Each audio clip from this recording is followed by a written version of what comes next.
Jeremias, capítulo 41. No 7º mês daquele ano, Ismael, filho de Netanias e neto de Elisama, que era da família do rei, foi até Mispa com 10 homens para encontrar-se com Gedalias. Enquanto estavam todos ali, tomando uma refeição juntos, Ismael e os 10 homens que estavam com ele pegaram as suas espadas e mataram Gedalias. Assim mataram aquele que tinha sido posto pelo rei da Babilônia como governador do país. Ismael também matou todos os judeus que estavam com Gedalias em Mispa e os soldados babilônios que estavam lá. No dia seguinte, antes que alguém soubesse que Gedalias tinha sido morto, chegaram ali 80 homens. Eles vinham de Siquém, Siló e Samaria. Estavam com a barba raspada e as roupas rasgadas e tinham feito cortes no corpo. Eles traziam cereais e incenso para oferecer a Deus, o Senhor, no templo. Então Ismael saiu chorando de Mispa e foi encontrar-se com eles. Quando chegou perto deles, disse: "Entrem e venham ver Gedalias." Quando eles entraram na cidade, Ismael e os seus homens os mataram e jogaram os corpos num poço. Mas havia no grupo 10 homens que disseram a Ismael: "Não nos mate!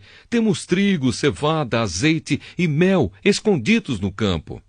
Aí ele desistiu e não os matou, como havia feito com os seus companheiros. Era grande o poço em que Ismael jogou os corpos dos homens que ele havia matado. O rei Asa o havia cavado para se prevenir contra os ataques do rei Baasa, de Israel. Ismael encheu esse poço com os corpos dos homens que haviam sido mortos. E depois Ismael partiu para o país de Amon, levando como prisioneiros as filhas do rei e todo o resto do povo que estava em Mispa. O comandante-geral Nebuzaradã tinha deixado Gedalias como responsável por essa gente. Joanã, filho de Cariá, e todos os chefes do exército que estavam com ele ouviram falar do crime que Ismael havia cometido. Então reuniram os seus soldados e foram combater contra Ismael.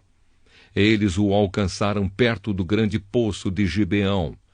Quando os prisioneiros de Ismael viram Joanã e os chefes do exército com ele, ficaram alegres.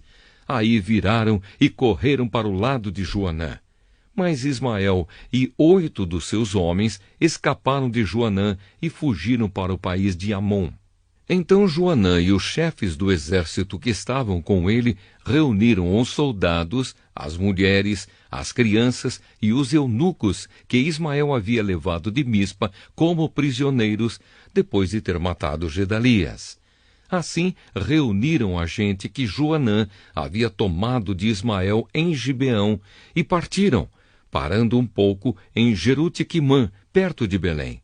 Eles queriam ir até o Egito para fugir dos babilônios. Estavam com medo deles, porque Ismael tinha matado Gedalias, aquele que havia sido posto como governador do país pelo rei da Babilônia.